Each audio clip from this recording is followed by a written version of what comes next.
আজকে তোমাদের সামনে নতুন একটি ভিডিও নিলাম। ক্লাস 8-এর 7 নম্বর চ্যাপ্টার ভারতের জাতীয় আন্দোলন আদর্শ বিবর্তন। এই অধ্যায়ের শেষে যে প্রশ্নগুলো রয়েছে সেগুলো আমরা একটু আলোচনা করি। দেখি প্রশ্ন কী কী রয়েছে।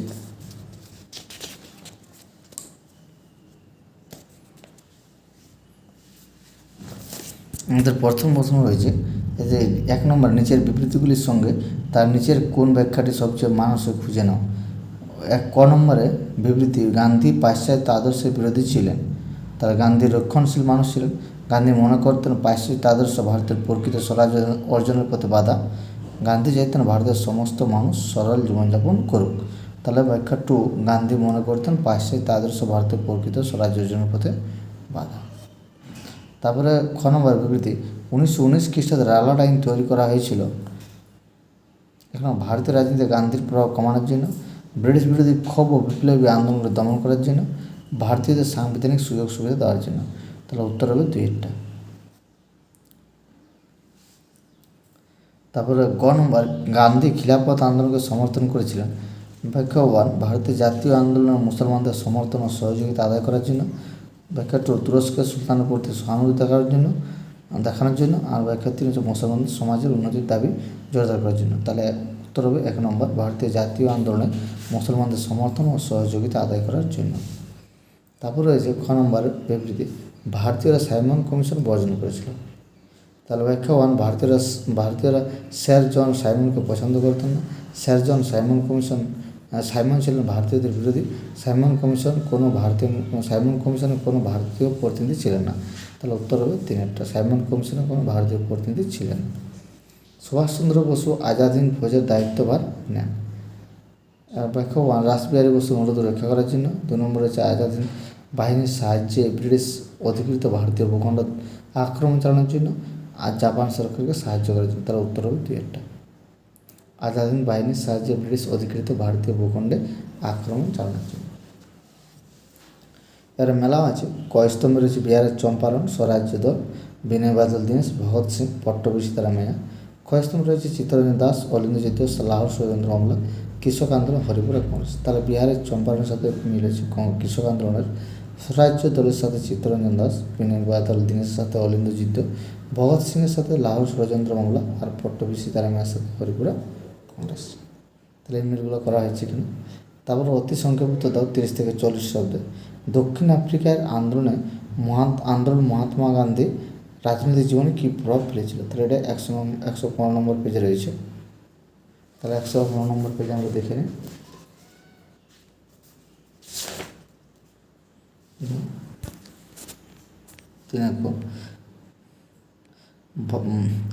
গান্ধীর আন্দোলন সংগঠিত করার মধ্যে কতগুলো নতুন ভাবনা ও পরিকল্পনা ছাপ দেখা গিয়েছিল। কয়েকটি আদর্শগত ভাবনা ও গান্ধীবাদী আন্দোলনের বৈশিষ্ট্য ছিল।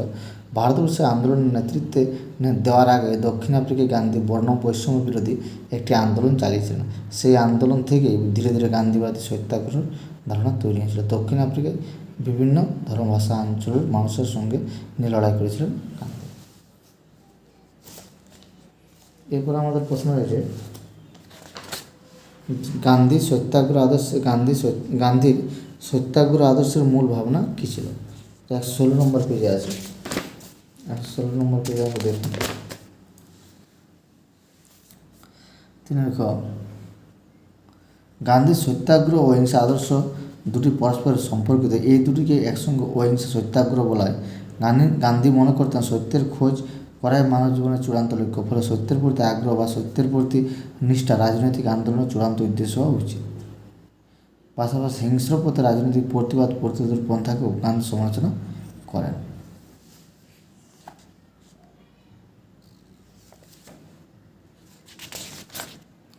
এরপর রয়েছে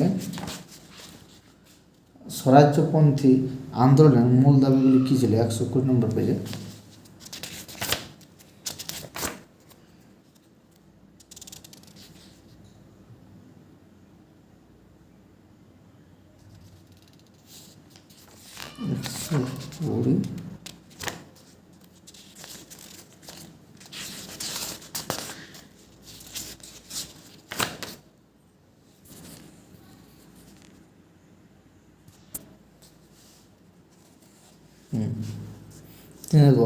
কংগ্রেসের মধ্যে চিত্তরঞ্জন দাস, মতিলাল নেহরু প্রমুখ নেতারা গান্ধীর পন্থা থেকে বেরিয়ে আসার কথা বলেছিলেন। তাদের মধ্যে সরকারি আইন পরিষদকে বয়কট না করে তাতে অংশ নেওয়া উচিত, সেভাবে সরকারি নীতি ও কাজে বাধা দেওয়া যাবে।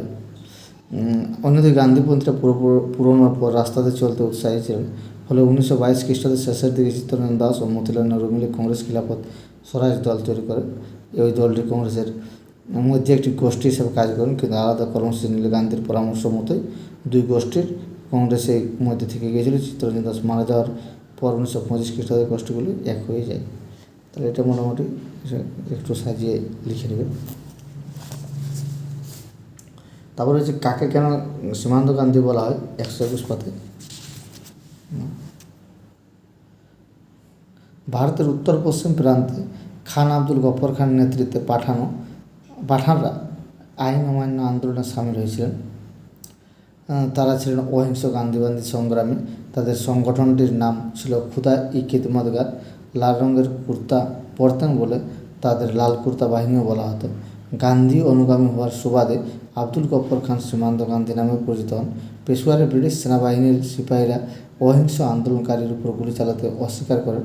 মণিপুরী ও নাগাদের মধ্যেও আইন অমান্য আন্দোলন সাড়া জাগিয়েছিল। নাগা অঞ্চলের তরুণী রানী গিদালো ব্রিটিশ শাসনের বিরুদ্ধে বিদ্রোহে সামিল হন। ব্রিটিশ সরকার তাকে গ্রেপ্তার করে 1930-এর দশকে মৌলানা আবুল হামিদ খান ভাসানীর নেতৃত্বে সিলেট, ময়মনসিংহ প্রভৃতি অঞ্চলে কৃষক আন্দোলন সংগঠিত হয়েছিল। তাহলে এখানে ভারতের উত্তর পশ্চিম ও পূর্ব অঞ্চল আইন অমান্য আন্দোলন এটি এখানে রয়েছে। ভারতের উত্তর পশ্চিম প্রান্তে খান আব্দুল গফর খান নেতৃত্বে পাঠানরা আইন অমান্য আন্দোলনে সামিল হয়েছিলেন। এখান থেকে এখান পর্যন্ত লিখে নিয়ে তারা একটু সাজিয়ে গুছিয়ে তোমরা লিখে নেবে। এদের সীমান্ত গান্ধী নামে পরিচিত। তারপরে রয়েছে আমাদের ভারত ছাড়া আন্দোলন মাতঙ্গিনী হাজরার ভূমিকা কী ছিল 125 পাতায়।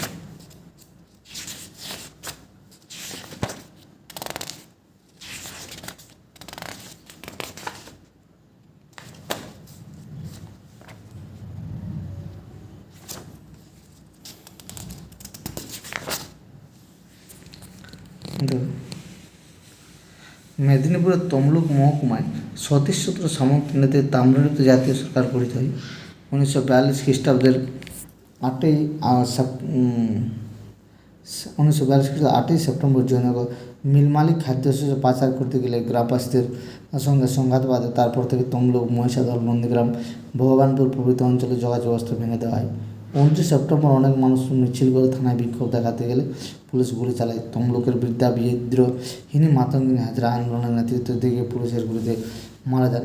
কিছুদিন পরে ঘূর্ণিঝড়ে মেদিনীপুরের কৃষি ব্যবস্থা ভেঙে পড়ে। সরকারি তরফে যথেষ্ট ত্রাণ পাঠানো হয়নি।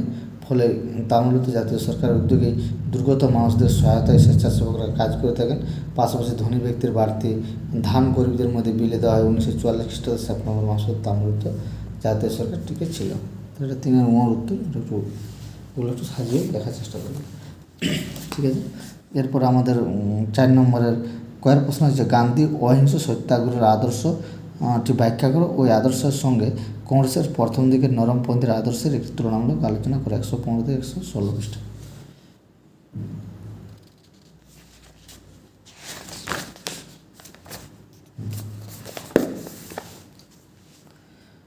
তাহলে মহাত্মা গান্ধী অহিংস সত্যাগ্রহ ও স্বরাজ ভাবনা।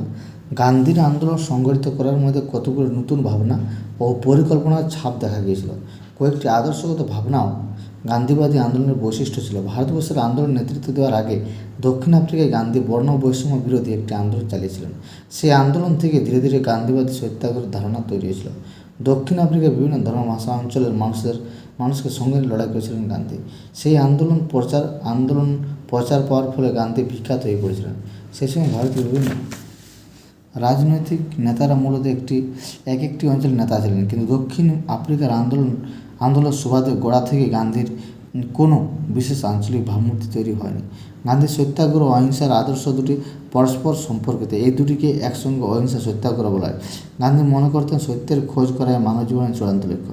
ফলে সত্যের প্রতি আগ্রহ বা সত্যের প্রতি নিষ্ঠা রাজনৈতিক আন্দোলনেরও চূড়ান্ত উদ্দেশ্য হওয়া উচিত। পাশাপাশি হিংসা পথে রাজনৈতিক প্রতিবাদ প্রতিরোধের পন্থাকে গান্ধীর সমালোচনা করেন। গান্ধীর আন্দোলনের চরিত্র একদিকে ছিল গণমুখী, অর্থাৎ অধিকাংশ জনগণকে আন্দোলন টেনে আনার মাধ্যমে অহিংস সত্যাগ্রহে সফল হবে, কিন্তু তার পাশাপাশি অহিংস ও সত্যাগ্রহের আদর্শ জনগণকে কঠোরভাবে মেনে চলতে হবে বলে গান্ধী মনে করতেন। যদিও গান্ধীর পরিচালিত আন্দোলনগুলিতে সবসময় অহিংসা আদর্শ পুরোপুরি বজায় থাকেনি, স্বাভাবিকভাবে তা নিয়ে বিব্রত গান্ধী হিংসাত্মক হয়ে পড়ার ফলে আন্দোলন রদ করার নজিরও রেখেছিলেন। উত্তরটা করবে। তারপরে আমাদের রয়েছে, এটা মানে একটু লেখার চেষ্টা করবে সাজিয়ে।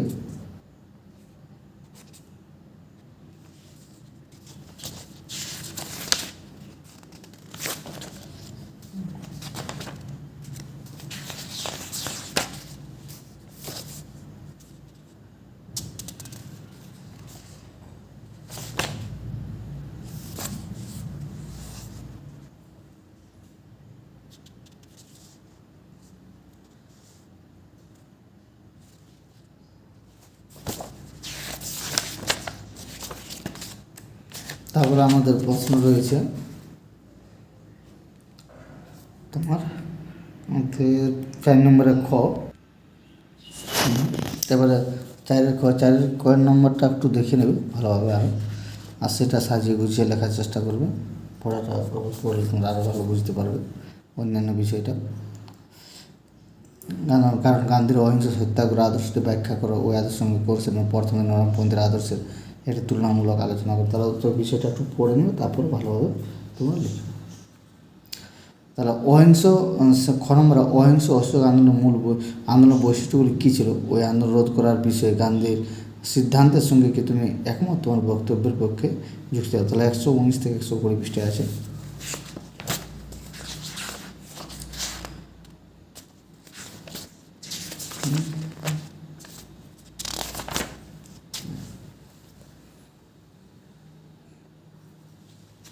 চারের ক, রালা সত্যাগ্রহের পর 3টি প্রধান জাতীয় আন্দোলন নেতৃত্ব দিয়েছিলেন মহাত্মা গান্ধী। সেগুলি হলো যথাক্রমে অহিংস অসহযোগ আন্দোলন, আইন অমান্য আন্দোলন, ভারত ছাড়ো আন্দোলন ও ভারত ছাড়ো আন্দোলন। অবশ্য অসহযোগ আন্দোলনের আগে খিলাফত আন্দোলনের যোগ দেন গান্ধী। সেই আন্দোলনের সূত্রেই ভারতবর্ষে হিন্দু ও মুসলমানদের একজোট করে ব্রিটিশ বিরোধী আন্দোলন গড়ে তোলার উদ্দেশ্য ছিল গান্ধীর। খিলাফত আন্দোলনের রেস ধরে 1921 খ্রিস্টাব্দে জানুয়ারি মাসে অহিংস ও অসহযোগ আন্দোলন ডাক দেওয়া হয়। গোড়ার দিকে ছাত্ররা স্কুল কলেজ ছেড়ে আন্দোলনে যোগ দেয়। অনেক আইনজীবী আদালত থেকে ও মধ্যবিত্ত মানুষ সরকারি চাকরি থেকে পদত্যাগ করেন। পাশাপাশি জাতীয় বিদ্যালয় তৈরির উদ্যোগ নেওয়া হয়েছিল। ধীরে ধীরে আন্দোলন অহিংস থেকে উগ্র রূপ নিতে থাকে। বিদেশি দ্রব্য বয়কটের পাশাপাশি জনসমক্ষে বিদেশি কাপড় পরানোর উদ্যোগ নেওয়া হয়। অসহযোগ আন্দোলনে হিংস্র চরিত্র থেকে শেষ পর্যন্ত গান্ধী আন্দোলন স্থগিত করে দেয়। এবারে তবে অসহযোগ আন্দোলনের ফলে ভারতে কাপড় আমদানির হার অনেকটাই কমে গেছিলো। পাশাপাশি শ্রমিক ও কৃষকরা অনেকে আন্দোলনে যোগ দিয়েছিলেন। যদিও শহরের শিক্ষিত মধ্যবিত্ত মানুষরা গণহারে আন্দোলনে যোগ দেননি। তাছাড়া খিলাফত আন্দোলন ধীরে ধীরে থেমে গিয়েছিল। জাতীয় বিদ্যালয়ে দেশীয় কাপড়ের জনপ্রিয়তা ক্রমে কমেছিল। অহিংস অসহযোগ আন্দোলন ভারতবর্ষের সব জায়গায় ছড়িয়ে পড়েনি। পাশাপাশি একটি অঞ্চল এককভাবে আন্দোলন গড়ে উঠেছিল, কিন্তু সেই সব মানুষেরা অসহযোগ আন্দোলনে যোগ দেন যারা আগে কংগ্রেস পরিচালিত আন্দোলনগুলিতে সামিল হননি। ছাত্র, যুব সমাজ ও নারীরা অসহযোগ আন্দোলনে ব্যাপকভাবে অংশগ্রহণ করেছিল। অহিংস আন্দোলনের পর বেশ কিছু বছর নতুন গণ আন্দোলন গড়ে তোলার পরিস্থিতি ছিল না। গান্ধী নিজে বেশ কয়েক বছর জেলে ছিলেন। তাছাড়া জেল থেকে বেরিয়েও তিনি আদর্শ সত্যাগ্রহী কর্মী তৈরিতে মনোযোগ দিয়েছিলেন। অন্যদিকে কংগ্রেস সংগঠনের মধ্যেও নতুন বিবাদ তৈরি হয়েছিল। কংগ্রেসের মধ্যে স্বরাজ্যপন্থী বলে একটি নতুন গোষ্ঠী তৈরি হয়েছিল। এগুলো একটু বড় কোশ্চেন, তো সাজিয়ে লেখার চেষ্টা করবে। তারপরে হচ্ছে আইন অমান্য আন্দোলনে জনগণের অংশগ্রহণ চরিত্র কেমন ছিল। সূর্য সেন ও ভগৎ সিংয়ের সংগ্রাম কি গান্ধীর মতামতের সহগামী ছিল। তাহলে এটা 121 থেকে 23 পৃষ্ঠায়।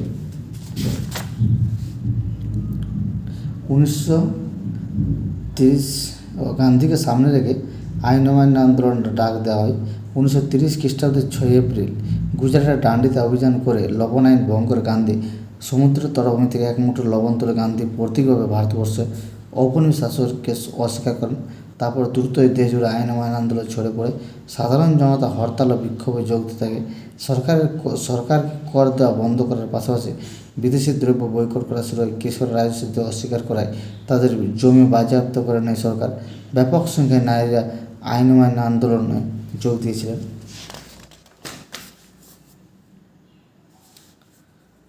আইন অমান্য আন্দোলনে ব্রিটিশ সরকার প্রচলিত দমননীতির সাহায্য নিয়েছিল। রাজনৈতিক সংকট হিসেবে কংগ্রেসকে নিষিদ্ধ ঘোষণা করা হয়। পাশাপাশি জাতীয়তাবাদী সংবাদপত্রগুলিতেও কঠোর বিধিনিষেধের আওতায় আনা হয়েছিল। তার পাশাপাশি ব্রিটিশ সরকার 1930 খ্রিস্টাব্দে একটি বৈঠক ডাকে।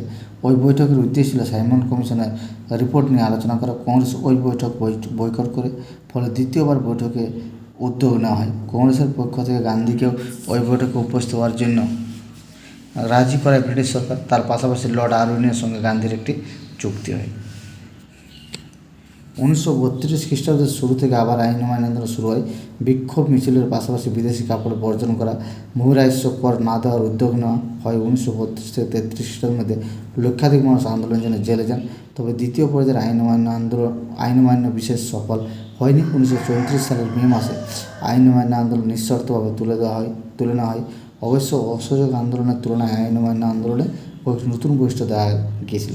যেমন অসহযোগ আন্দোলনের সময় যেমন হিন্দু মুসলিম ঐক্য ছিল, তেমনটা 1930 খ্রিস্টাব্দে দেখা যায়নি।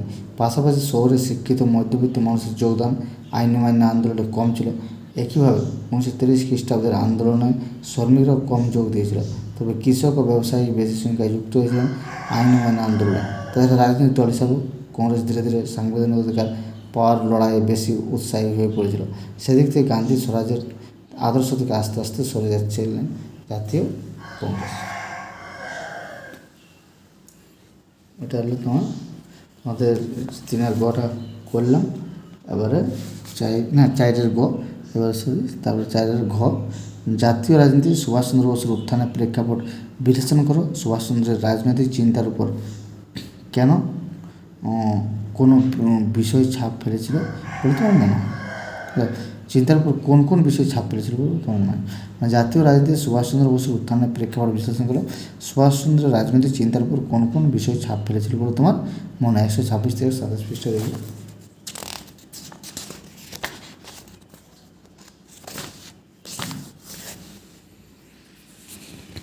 সুভাষচন্দ্র বসু ও রাজাধীন ফৌজের সংগ্রাম।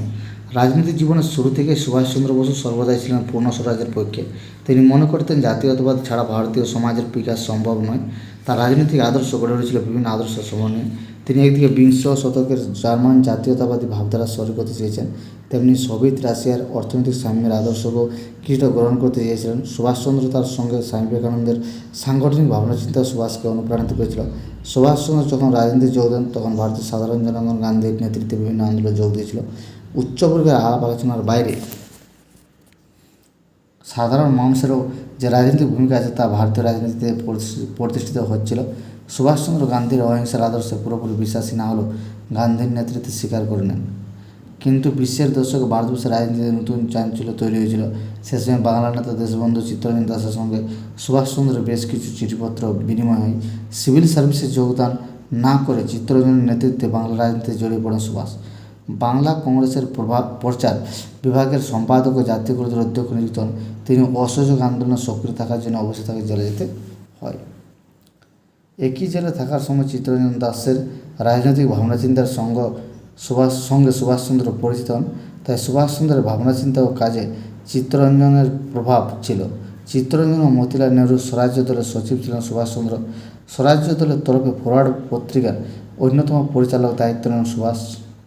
1924 খ্রিস্টাব্দে কলকাতা কর্পোরেশন নির্বাচনে স্বরাজ্য দল জিতে যায়। চিত্তরঞ্জন কর্পোরেশনের মেয়র হন। সুভাষচন্দ্র প্রধান কার্যনির্বাহকের দায়িত্ব পান। এই সময়ে কর্পোরেশনের উদ্যোগে বহু অবৈতনিক বিদ্যালয়, দাতব্য চিকিৎসালয় স্থাপিত হয়। হিন্দু মুসলমান সমাজের মধ্যে দূরত্ব ঘোচানোর জন্য চিত্তরঞ্জনের উদ্যোগে মুসলমান সমাজের উন্নতির জন্য নানা রকম কর্মসূচি নেওয়া হয়। এর মধ্যে অবশ্য সুভাষকে বারবার জেলে যেতে হয়েছিল। 1925 খ্রিস্টাব্দে চিত্তরঞ্জন দাসের মৃত্যু হয়। তখন থেকে সুভাষচন্দ্র নিজের উদ্যোগে পূর্ণ স্বরাজের পক্ষে বক্তব্য প্রচার করে থাকেন। ব্রিটিশ সরকারের প্রস্তাবিত যুক্তরাষ্ট্রীয় শাসন ব্যবস্থাকে তিনি নাকচ করেন। এই বিষয়কেই কেন্দ্র করে 1928 খ্রিস্টাব্দে কলকাতা অধিবেশনে গান্ধীর সঙ্গে সুভাষের সংঘাত শুরু হয়। তাহলে এগুলো একটু সাজিয়ে তোমরা লেখার চেষ্টা করবে। এরপরে পরের প্রশ্ন রয়েছে আমাদের, ভারত ছাড়ো আন্দোলন কি গান্ধীর অহিংস সত্যাগ্রহের আদর্শ মেনেছিল? নবিদ্রোহকে স্বাধীনতা সংগ্রাম অংশ হিসেবে কীভাবে তুমি ব্যাখ্যা করবে? 124 আর 32 এখানে দেখে নাও, উত্তর রয়েছে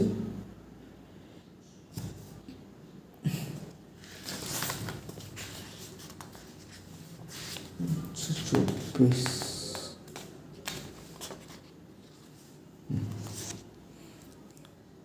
1942 খ্রিস্টাব্দে ভারত ছাড়ো আন্দোলনের সময় মহাত্মা গান্ধীর অহিংস সত্যাগ্রহের আদর্শ সবসময় টিকে ছিল না।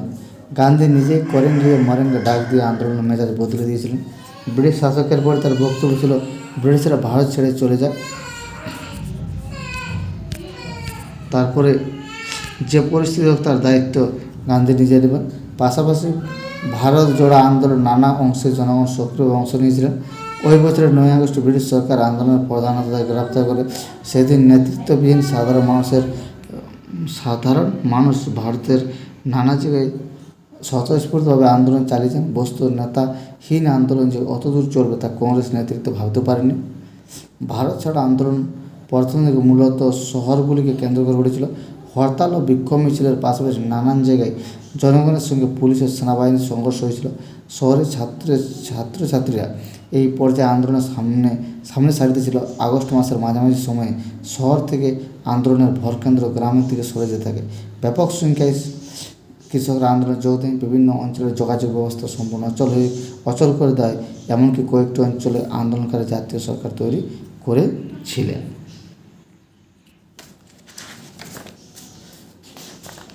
এর সাথে এই যে নৌবিদ্রোহ 1946 খ্রিস্টাব্দে 18 থেকে 23 ফেব্রুয়ারি বোম্বাইয়ের নৌবিদ্রোহ ঔপনিবেশিক ব্রিটিশ শাসনের উপর আঘাত করেছিল। খাবারের খারাপ মান ও বর্ণবৈষম্যের অপমানের বিরুদ্ধে 18 ফেব্রুয়ারি তলোয়ার জাহাজের সেনারা ধর্মঘট করেন। তাদের দাবি ছিল ভালো খাবার ও বেতনের সমতা। তারা পাশাপাশি আজাদ হিন্দ বাহিনী ও অন্যান্য রাজবন্দীদের মুক্তির দাবিও তারা তুলেছিলেন। সমস্ত রাজনৈতিক দলের পতাকা তারা জাহাজের মাস্তুলগুলিতে উড়িয়ে দেন। কিন্তু ব্রিটিশ প্রশাসন চূড়ান্ত দমননীতির মাধ্যমে নৌবিদ্রোহকে থামানোর চেষ্টা করে। ফলে ধর্মঘট প্রতিবাদ দ্রুতই সংঘর্ষে রূপ পায়। নৌবিদ্রোহীদের সমর্থনে ভারতের নানা জায়গায় ছাত্র যুব সাধারণ মানুষ পথে নামেন। অথচ কংগ্রেস বা মুসলিম লীগ বিদ্রোহীদের থেকে সমর্থন সরিয়ে নেন। এমনকি মহাত্মা গান্ধী ওই বিদ্রোহীর বিরোধিতা করেন। আজাদ হিন্দ বাহিনীর মতোই নৌবিদ্রোহীরাও ব্রিটিশ শাসনের বিরুদ্ধে সংঘবদ্ধ হয়েছিল। ফলে তাদের ওই ঐক্য একই সম্মান প্রাপ্য ছিল।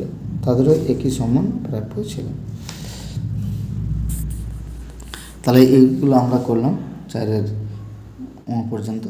তাহলে এই প্রশ্ন উত্তরগুলো আমরা করলাম মোটামুটি। এগুলো তোমরা একটু নিজের ভাষায় লেখার চেষ্টা করো। আমার ভিডিওটি দেখার জন্য ধন্যবাদ। এর পরবর্তীকালে অন্য আবার ভিডিও নিয়ে আসবো।